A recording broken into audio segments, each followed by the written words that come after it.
Well, if you have your Bible with you, or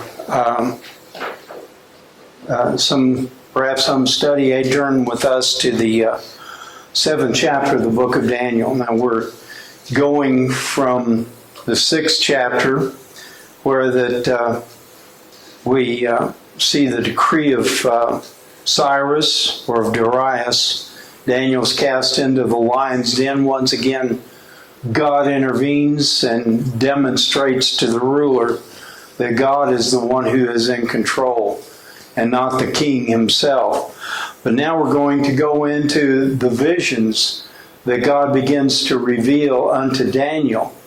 And some of these pertain to the end times, the times I believe that we're living in today.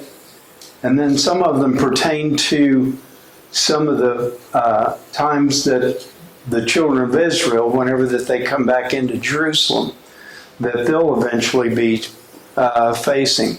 So we're going to look at the 7th chapter of the book of Daniel, first verse. Now you'll notice whenever that it starts out here that it says in the first year of Belshazzar, king of Babylon. And perhaps somebody will say, well, I thought Belshazzar was dead and the Persians were in control.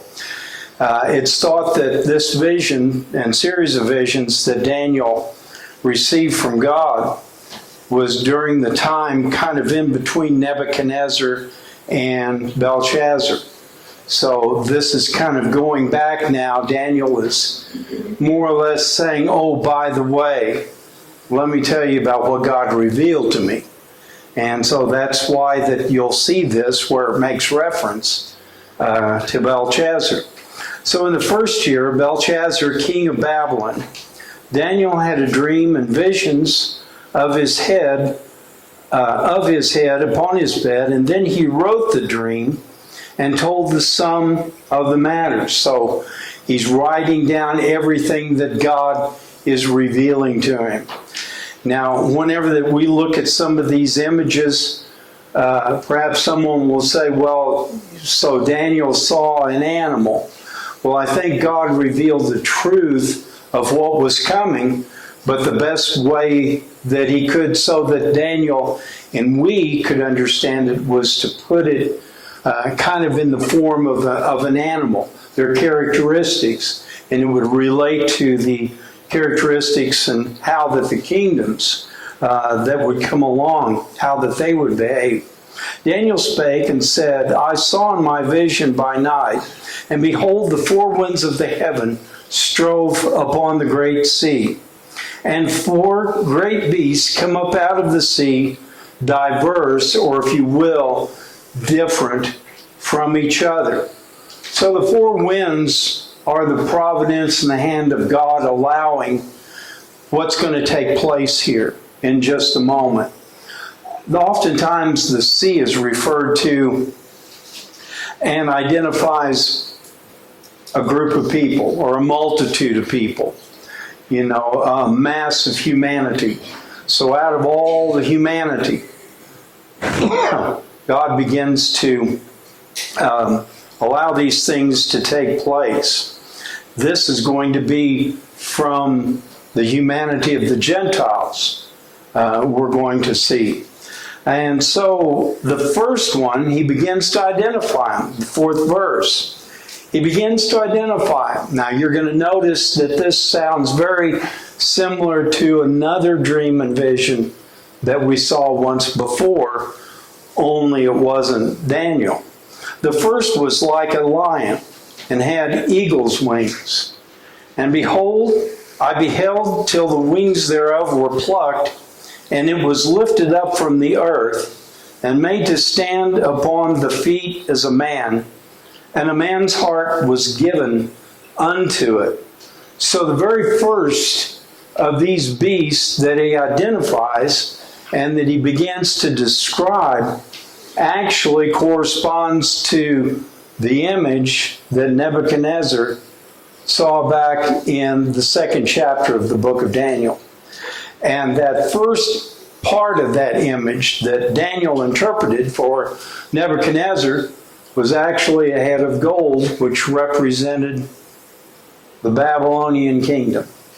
Well, now it stood upon its feet. It's going to be one of the predominant ones. We think of an animal going on its all fours, but this one is going to be given power to be able to stand. It's going to be kind of the starting point for a series of kingdoms coming along.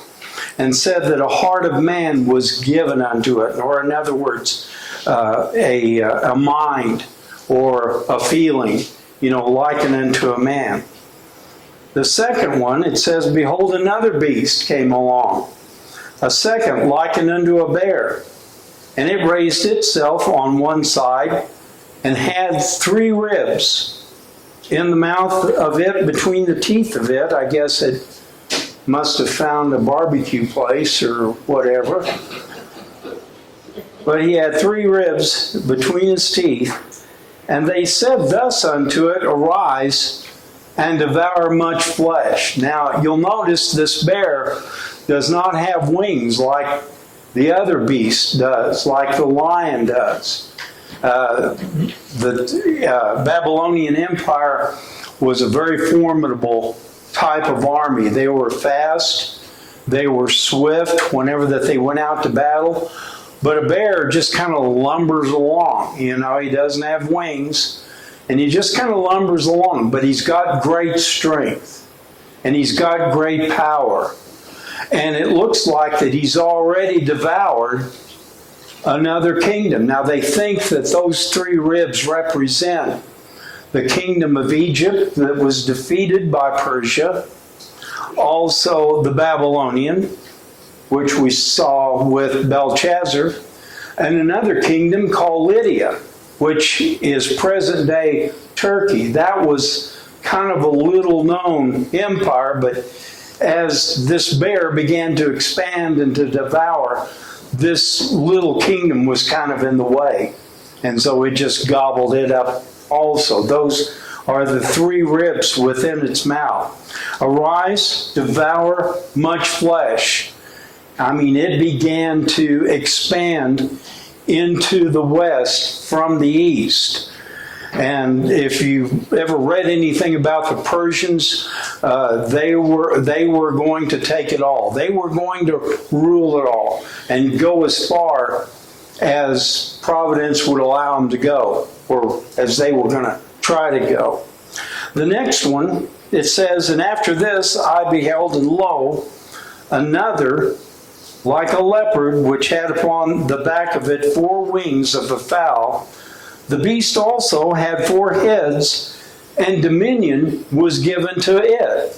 Now, dominion was given to these nations as they came along. They were world powers. They controlled at this time what was known as the world, or all the countries and everything like that. This is kind of a rarity in our day and time because some countries only get so far, but these were able to go and to occupy just vast amounts of territory. This one that was like a leopard, or was a leopard, had wings on its back, and it represented the Greek Empire. You've heard of Alexander the Great, son of Philip of Macedonia.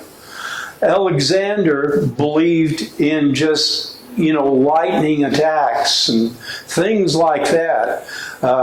If you ever study World War II, the Germans had a name for that, where that they would just, they wouldn't stop to refuel. They would just take off and go. And it was always called Blitzkrieg, which means lightning war. Well, this was the same thing with Alexander the Great. They went into a country, it didn't take them very long to get to where that they were going. And it said that, and I've mentioned this before, that he conquered vast amounts, the Persian Empire and all other countries, and did it so quickly that by the time he was 28, it said there really wasn't all that much more to conquer. Went all the way to the Ganges, that's in India, and they believe into Central Europe and maybe beyond. And they said that he got, well, this is legend, but said that he got upset that there was no more to conquer. You know, he'd done it all. But God took him off the scene at the age of 33. God brings rulers and he takes them off the scene. He's God. He does these things and he has every right. He's sovereign God. And there's always a purpose behind it. Whenever that Alexander went into all of these countries, he brought Greek culture with him. It's called Hellenism. And another thing that he brought that would be used later on was the Greek alphabet. You might say, well, why would that be such a big deal? You know, alphabet, you know, to teach to them. Well, this particular Greek alphabet would be used by the apostles, like the Apostle Paul, the Apostle Peter, the Apostle John. It would be kind of like a universal type of alphabet and a language and books and so on and so forth. Even the Romans did a lot of their literature and a lot of their documents, not only in Latin but also in this particular type of Greek. And that's why you see scholars that study the Bible, they'll go back to the Greek language and they'll look and see, okay, Paul wrote this to Corinth, but it's called Koine Greek. And he wrote it, and it really kind of makes for an interesting study if you get into it, because the Greeks had a meaning for everything. You know, they didn't just, you know, throw a concept out there. Their language always defined something right down to the T. And so that was one of the things that the Greeks did. They brought, you know, their alphabet and their language. Now, there was other things that they brought along too. Some of it was good. Some of it wasn't so good. Some of it was an introduction into their gods and goddesses. Also, their particular type of lifestyle, which probably would embarrass all of us to try to describe that today. But at any rate, Alexander, his kingdom came to an end. Now, there were 4 heads to this leopard. 4 heads. And whenever that Alexander died, Alexander the Great died at the age of 33, there was no heir. There was no prince, if you will. And he had 4 generals. And I mean, here their leader dies and they're kind of like, well, what do we do now? So they divided up the kingdom among themselves. Now, I'm not going to try to pronounce some of these names, but there were 4 generals. One took the territory of Greece. Another one took Syria, kind of in the area of the Holy Land, so to speak. Another one took Egypt, and I can't remember now the 4th one. But at any rate, there were 4 territories that they took up. Now, the one that will be of the most interest to us will be the one that was taken that was Syria, because it would affect what was going on in Israel. And we'll see that a little bit later on. The 4th beast that he saw, he said in the 7th verse, and after this I saw in the night visions, and behold, a 4th beast, dreadful and terrible and exceedingly strong, and it had great iron teeth. It devoured and it broke in pieces, and it stamped the residue with the feet of it, and it was diverse from all the beasts that were before it, and it had 10 horns. Now, we know what a leopard looks like. We know what a bear looks like. Okay? We know what a lion would look like. But there's no way to really describe any animal that we know of that would help us to understand what this looked like. What he keys in on is what it had. It had claws of brass. It had teeth of iron. It brake in pieces. It was more terrible than the other beasts that Daniel had described. And this one represents the Roman Empire. Now we'll kind of go back and forth on this, the Roman Empire and then the Antichrist that will come along later. But the Roman Empire had a tendency, whenever that they conquered a people, they learned their lifestyle, their culture. They learned especially their means of war. One of the things that they borrowed from the Greeks was the ability to lay a siege upon a city.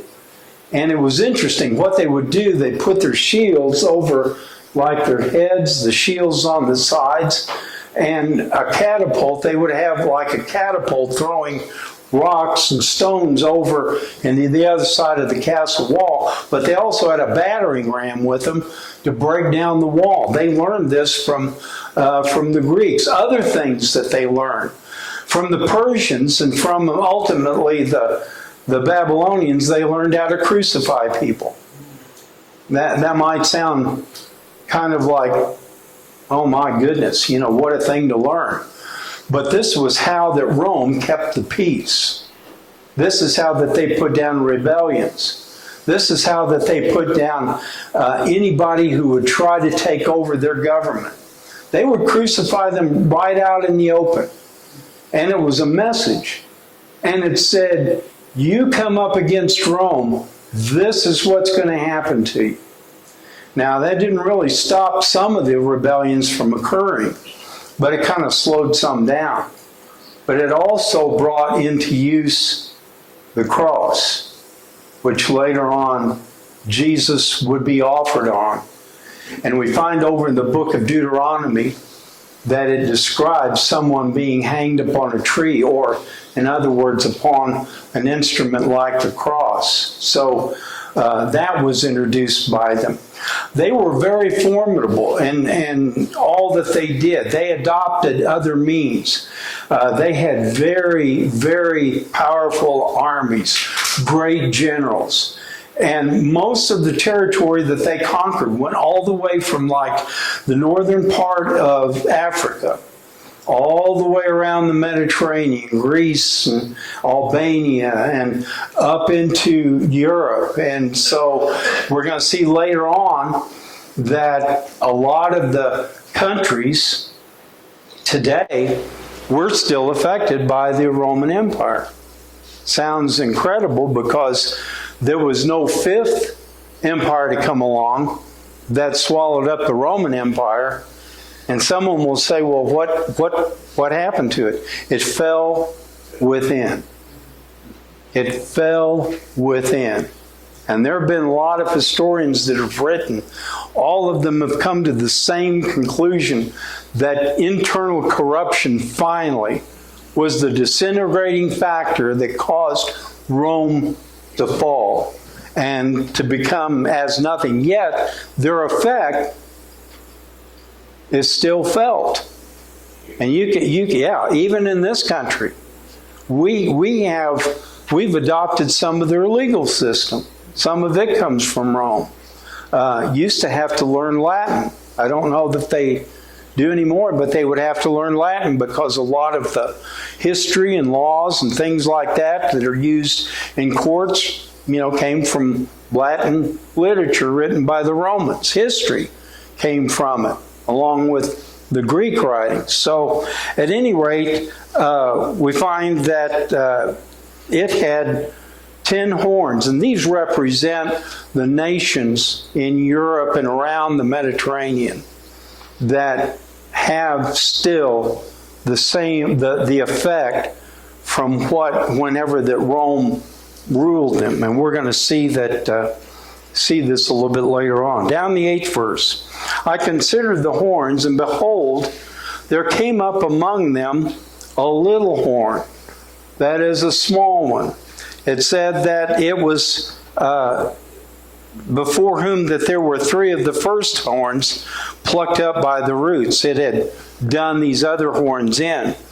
And behold, in this horn were eyes like the eyes of a man, and a mouth speaking great things. Now it's going to stop here for just a moment. And kind of like Revelation in the 4th and 5th chapter, where that John describes what's going on down here with the churches, all of a sudden the scene changes and he's talking about what's taking place in the throne room of God. Kind of unusual. But it goes to show, by making this switch like this, that while all these empires are spreading out, and here they're conquering countries, and here they're speaking great things, that's what this horn represents. God is still in control. God is still watching over what's happening. He's still controlling it. He's letting them get just as far as He wants them to in order to serve His purpose and to give ultimately glory unto Him. In the 9th verse, it says, I beheld all the thrones that were cast down. Now that word cast means that were placed there. And we're not told who were on these thrones. Some people think it might have been the 24 elders that John saw in the book of the Revelation, but we're not told that. Daniel didn't. The little horn, when it plucks the three out, that means it takes over those three? It takes over those three. Yeah.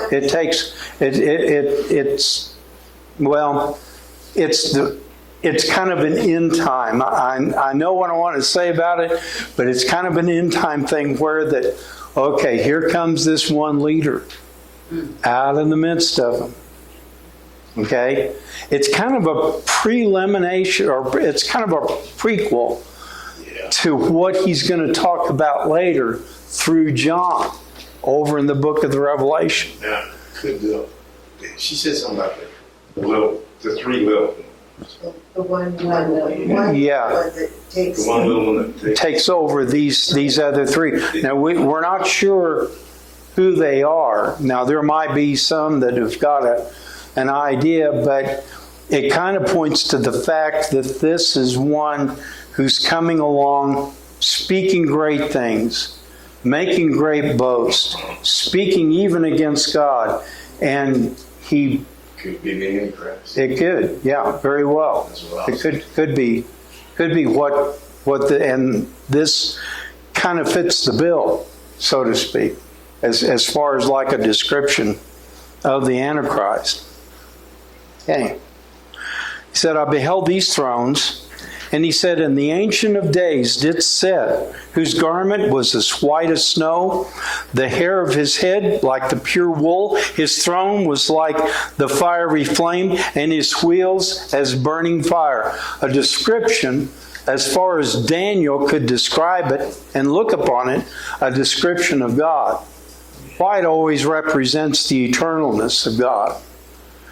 White is not a description of the age of God because He's without beginning or end. But it talks about the purity, the holiness, and the power of God. And don't be fooled or worry about whether it describes fire or flame or anything like that. That has to do with our God as a consuming fire.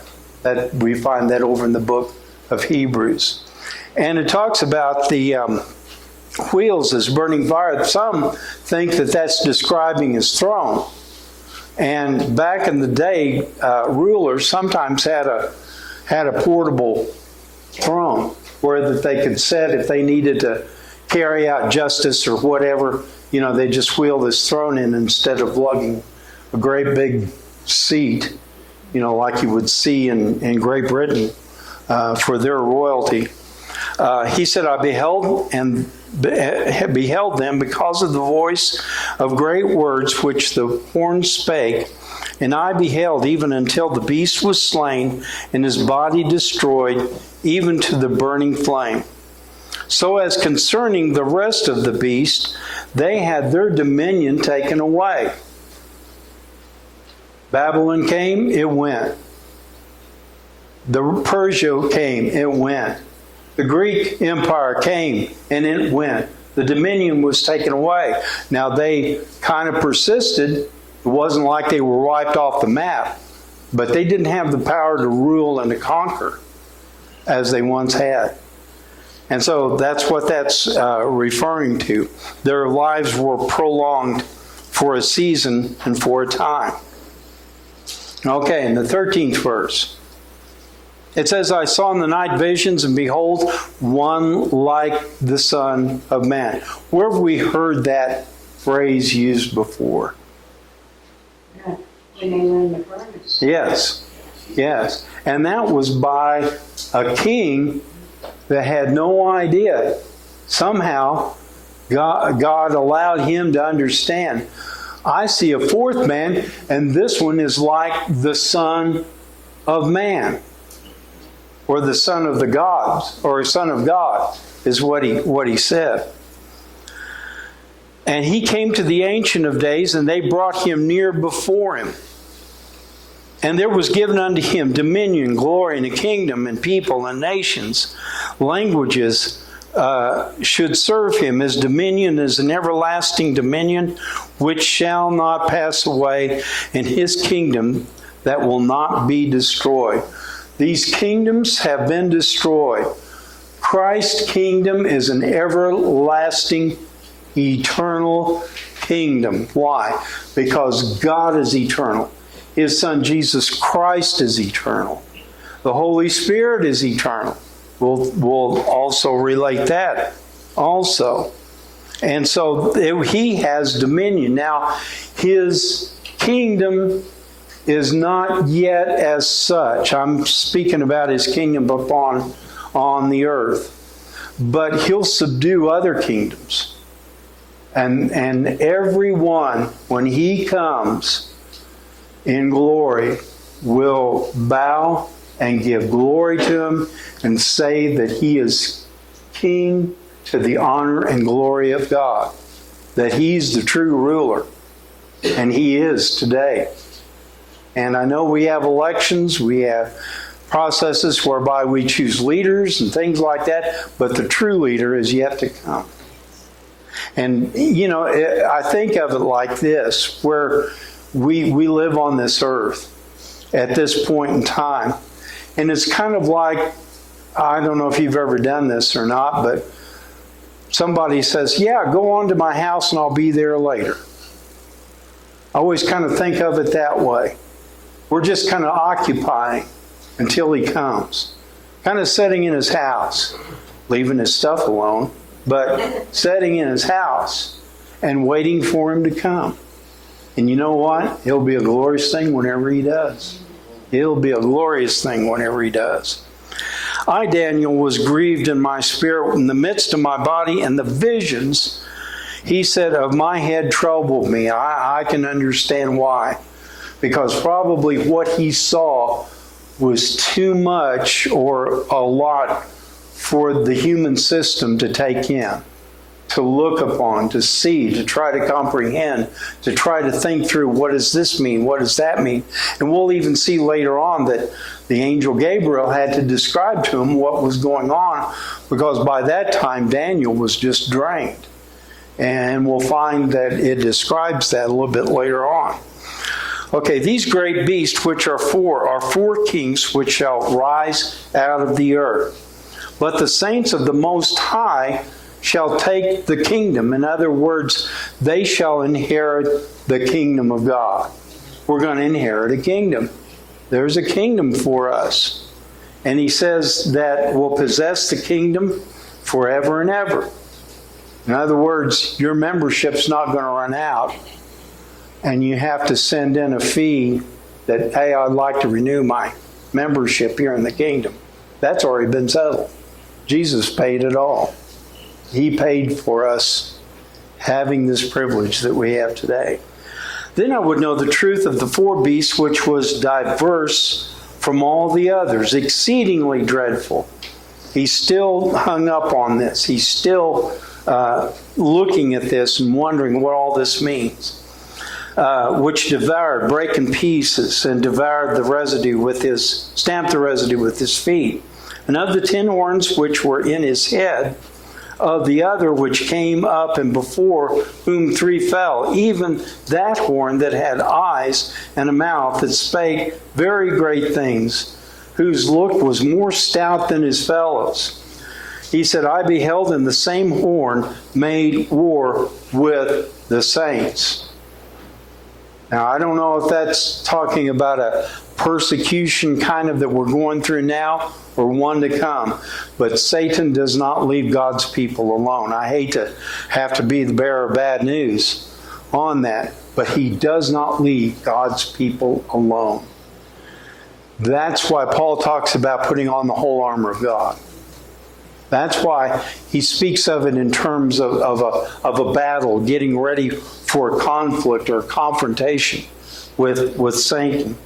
He said, until the Ancient of Days, I beheld, and the same horn made war with the saints and prevailed. And that word prevailed does not necessarily mean that he conquered them. It means that, he was pushing them against them. There was no peace. There was no stopping.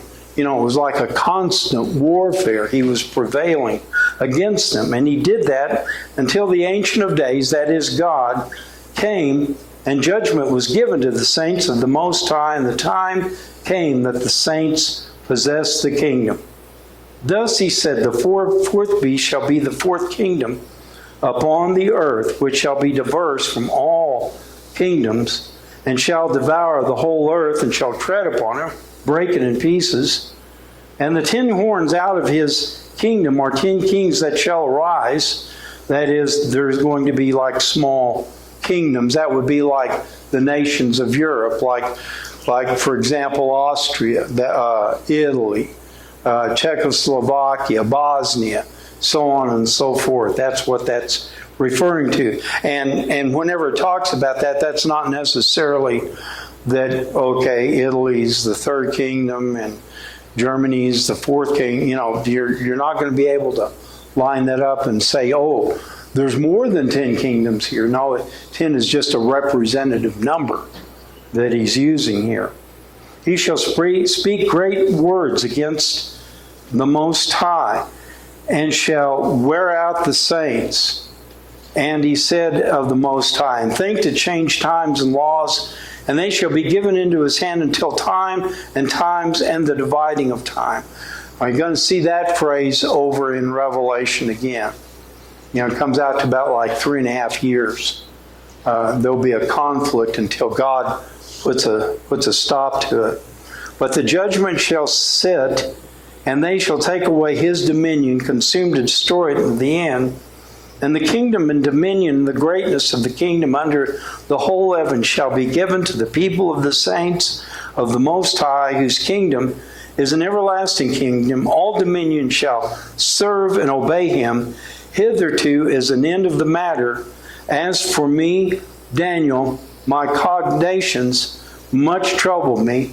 And he says, my countenance changed, but I kept the matter in my heart. In other words, blood drained out of his face and probably made him feel faint with all that he saw. Okay. Any thoughts, comments?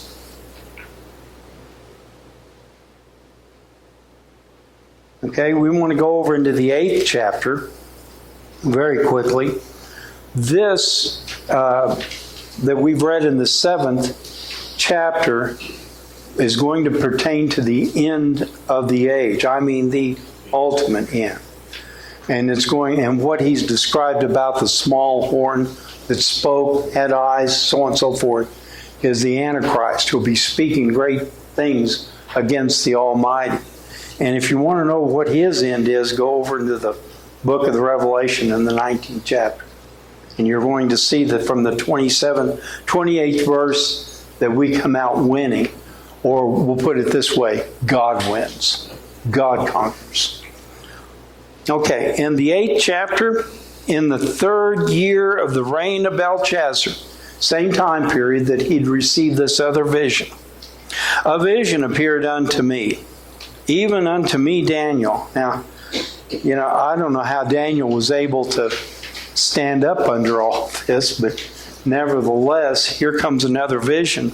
And I saw in the vision, it came to pass that when I saw, I was at Shushan in the palace, which is in the province of Elam, and I saw in a vision, and I was by the river Ulai.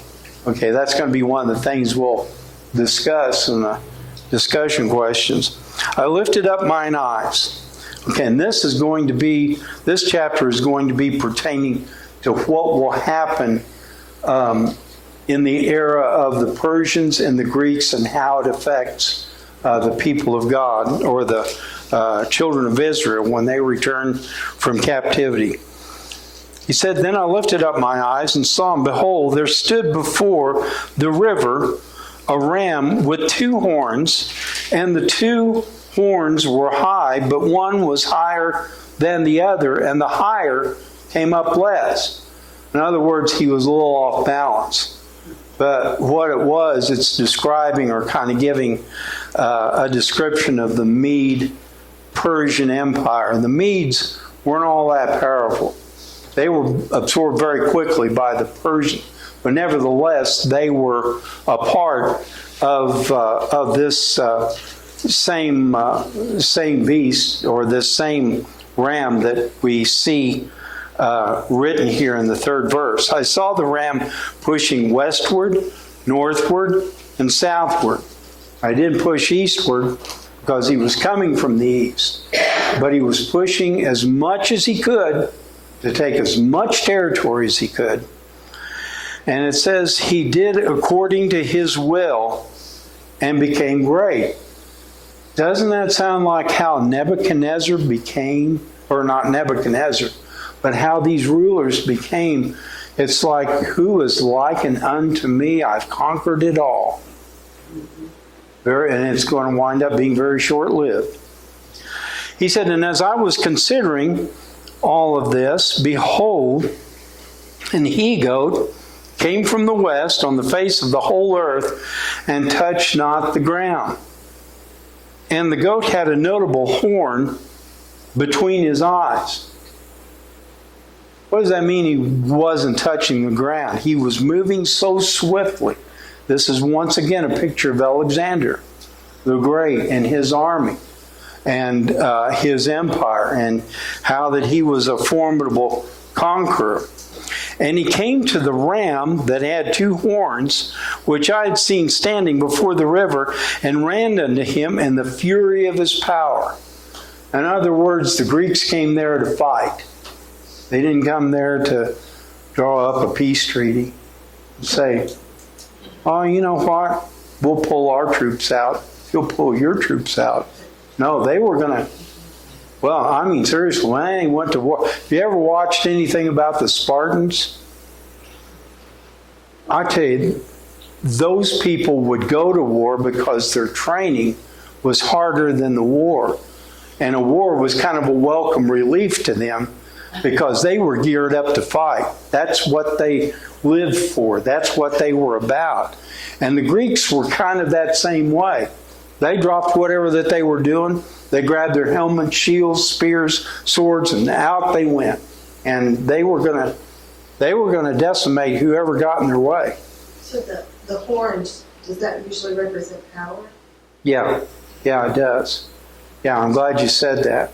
The 2 horns are like Medes and Persians, and the 1 horn on the goat is like one power, and that's the Grecian power. That's the Greek power, or Alexander, if you will. We could say that, and we'll see in a little bit why that we say that. Okay, and this goat came to the ram that had 2 horns, which I'd seen standing by the river, running against it, and ran unto him in the fury of his power. And I saw him come close unto the ram, and he was moved with choler. Now, choler there means he was very exceedingly angry. In the literature, they referred to it as his bile was stirred up. And they always thought the bile was kind of a result of great fury and great anger. I don't know, it may still be, but anyway, that's what that's referring to in that verse of Scripture. Okay. And he came against him, and he smote the ram. He brake his two horns, and there was no power in the ram to stand before him, but he cast him down to the ground, stamped upon him, and there was none that could deliver the ram out of his hand. He wasn't about just knocking him over. He knocked him down. And it wasn't about knocking him down. He began to stomp on him. And nobody came to the ram's rescue. And I can't blame him. Sounds like that he was out for blood.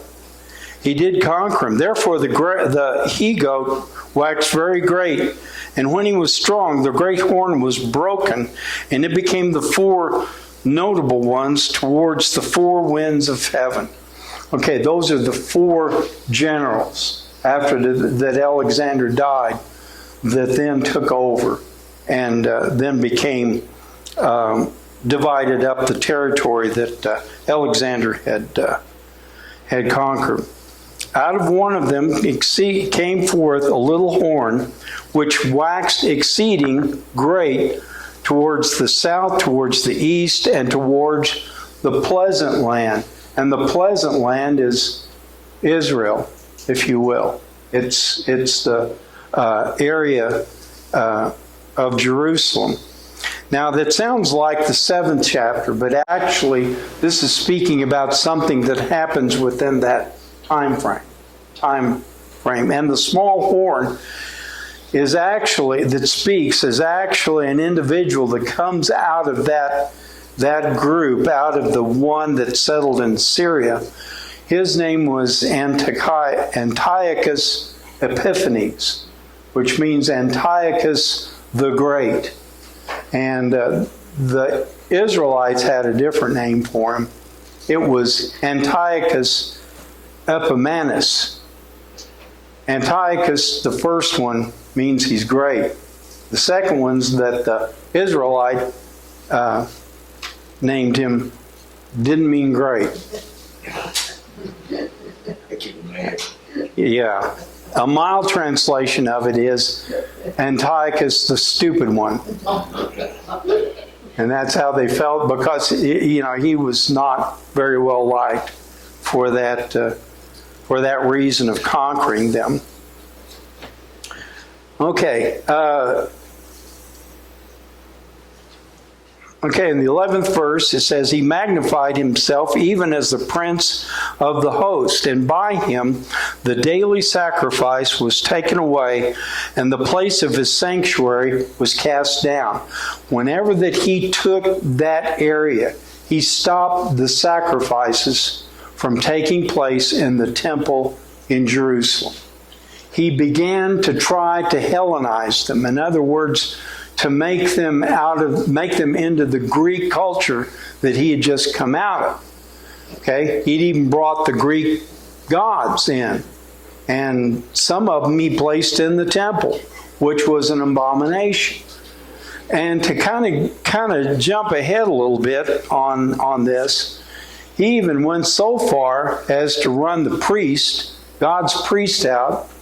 He took a sow or a pig, sacrificed the sow, burned it upon the altar, took the broth from it, slung it around, even tearing down the holiest of all.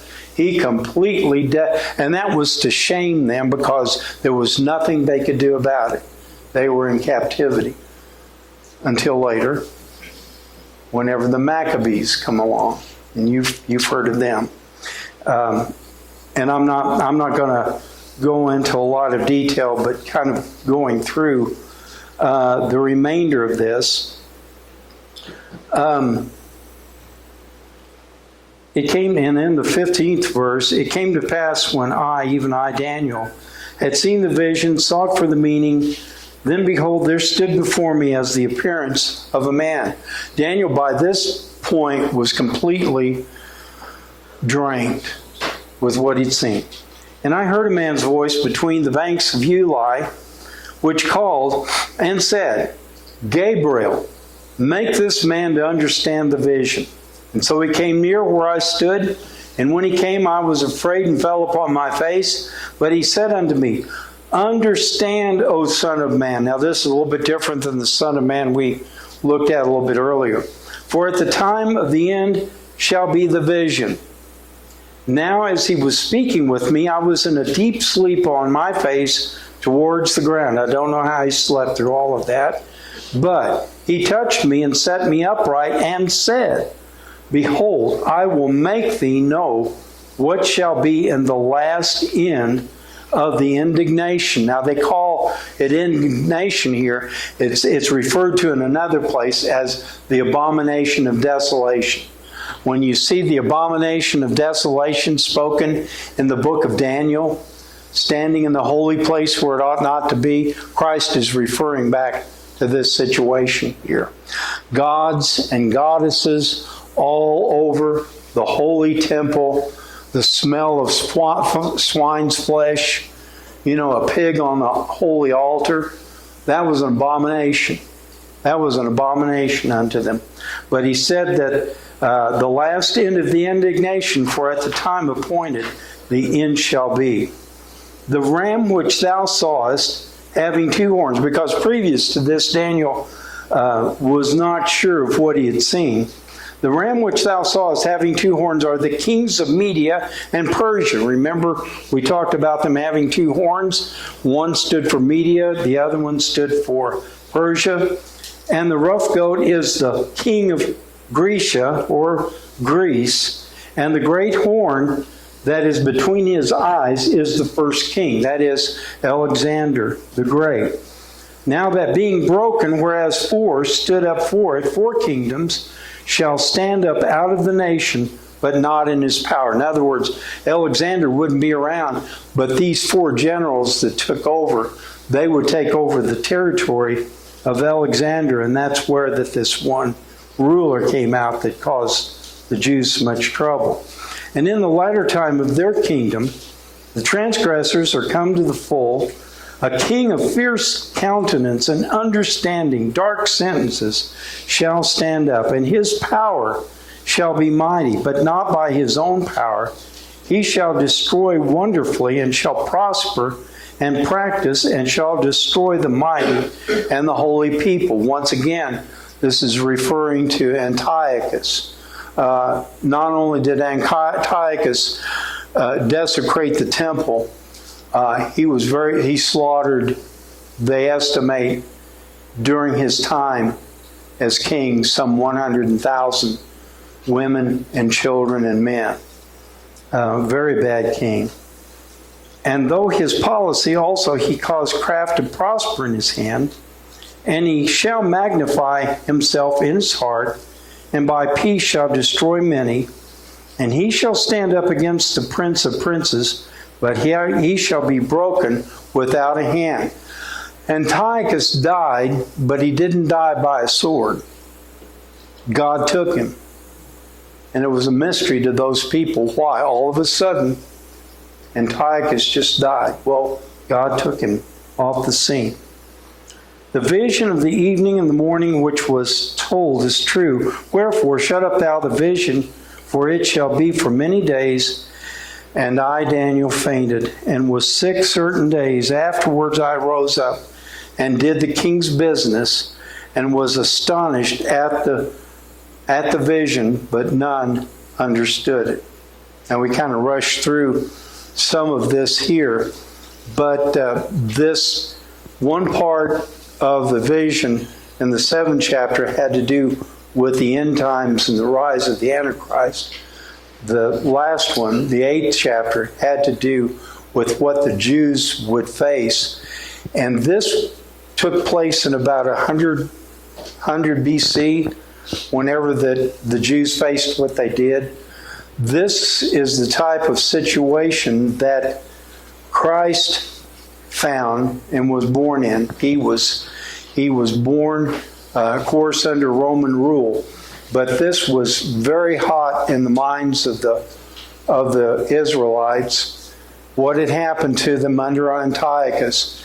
And whenever the Caesar, absorbed their country, they did rebel. At the cost of being crucified, there were rebellions and rebellions and rebellions. In fact, it is said that no governor wanted to be sent to Judea because undoubtedly, as a Roman governor, he was going to be facing people that didn't want him there, that people would do everything that they could to rebel against him, that they would take on whatever if they had to. So that kind of brings into focus the visions that Daniel had. And the next time we'll look at the prayer of Daniel.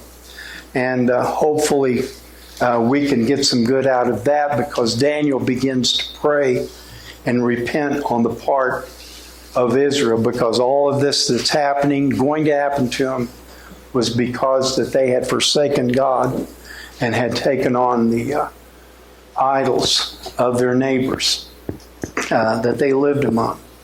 So we want to look at, if we could, anything on anyone's heart, anyone a statement or anything on your heart. Okay, we're going to look at the discussion. There's no right or wrong answers on this. This is just more for discussion. We're going to look at chapter 7, what happened to Daniel, that he wrote down what he did. Had a dream. He had a dream. That's exactly right. God speaks in dreams and has been doing that here. What came out of the sea? 4 winds that blew upon the sea. What came upon the sea? 4 great beasts, they were all different. Yes. The 4 beasts that were going to represent the things that were going to take place shortly after Daniel's time. Hey, what was the first beast? What was it like? Lion, right. With wings. Exactly. That was the Babylonian Empire. Okay, what was the second beast? There is barbecue. I was going to say rib crib. That's right. A very formidable animal. Very formidable empire, if you will. Okay, how many horns did the 4th beast, the one that was unlike the other 3, how many horns did he have? 10. Right. Had 10 horns. Okay, who do you think the Son of Man is now? Here we go. Who do you think the Son of Man is in the night vision? Christ. And like I said, you don't have to agree with me, but I do think there are instances of where before his incarnation that he made an appearance, or he would, like with the 3 Hebrew children. What did Daniel mean when he said his countenance was changed? He was drained out. Yeah, exactly. It was a thing that he didn't understand, but he saw what he was seeing, and he knew it was true. He knew it was Right. true. Right. Yeah. To me, it would be overwhelming. It'd be too much to absorb. Yeah. I'm not exactly sure how John was able to handle all that he did with what he saw. Okay, going into the 8th chapter. Okay, what river was Daniel by when another vision came upon him? Yes. Yes, he was standing by that river. What animal did he see there? Ram. Exactly. Ram with 2 horns. One was higher than the other. The one was higher than the other. The Mede-Persian Empire. Okay. Of course, I didn't read this one, but how many days would it take to clean the sanctuary? It said 2,300. That's how long. That's how long? It was utterly, pardon? Said it was a pig was slaughtered in Yeah. You know, he Right. was just rubbing it in their face. Yes. Yeah. Yeah, exactly. 2,300 days. Yeah, he knew. He knew what he was doing. Right. Right. And it was to demoralize them, you know. Okay. Who was the angel that explained Daniel's vision? Gabriel. Gabriel. Okay. We may have already asked this one, but who is the ram with the two horns? That was Cyrus and Darius. Medes and Persia.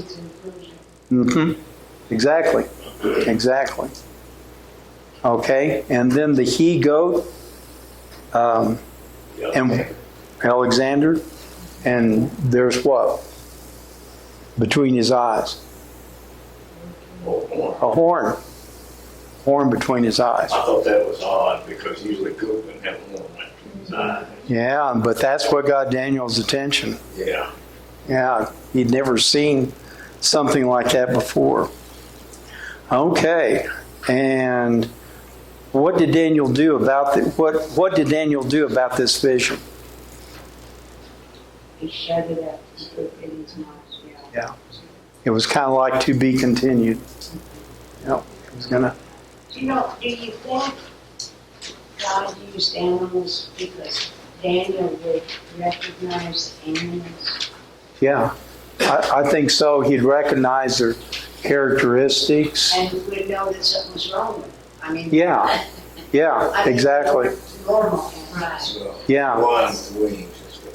Yeah, something like that. Something like that. Whoa, this isn't Disneyland.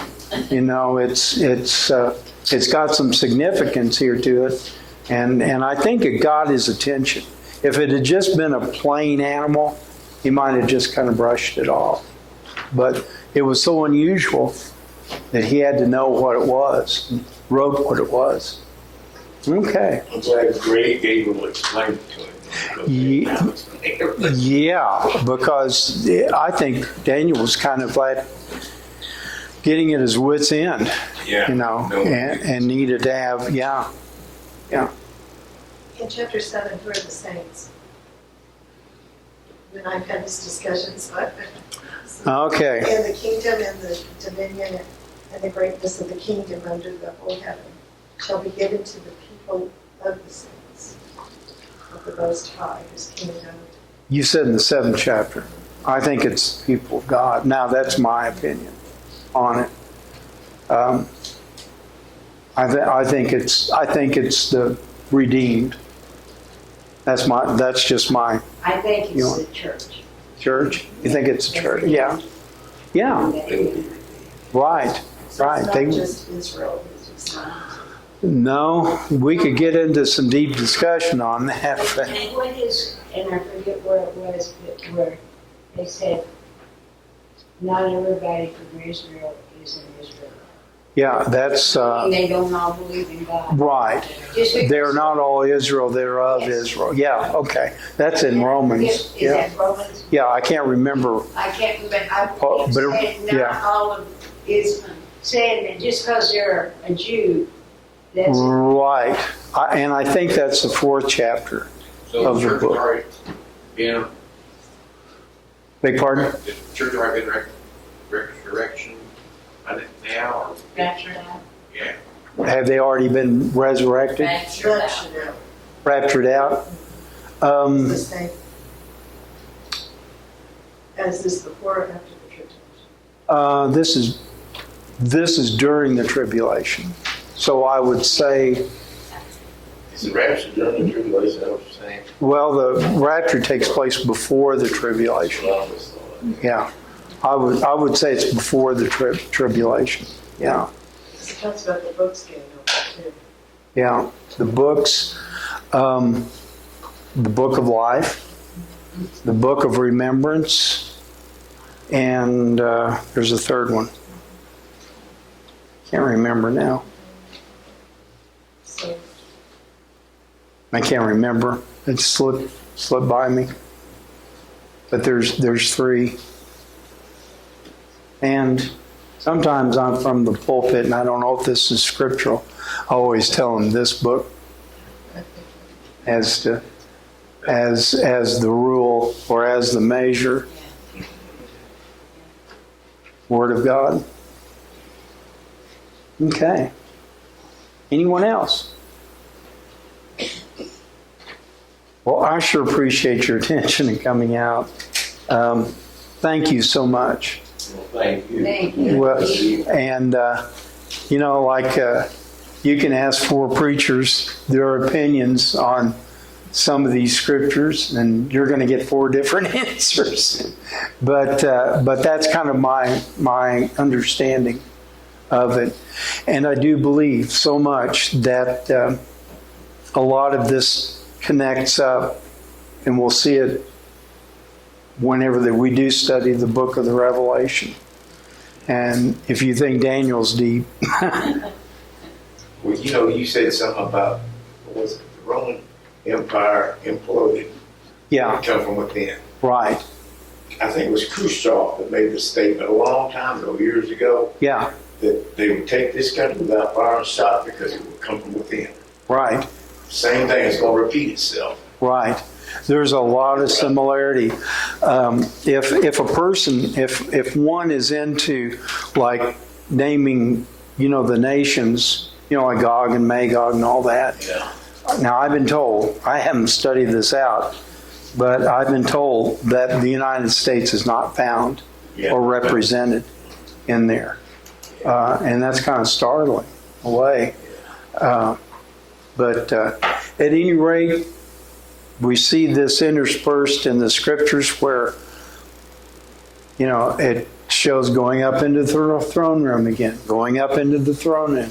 There's the Ancient of Days, got it under control. And I'm so thankful for that.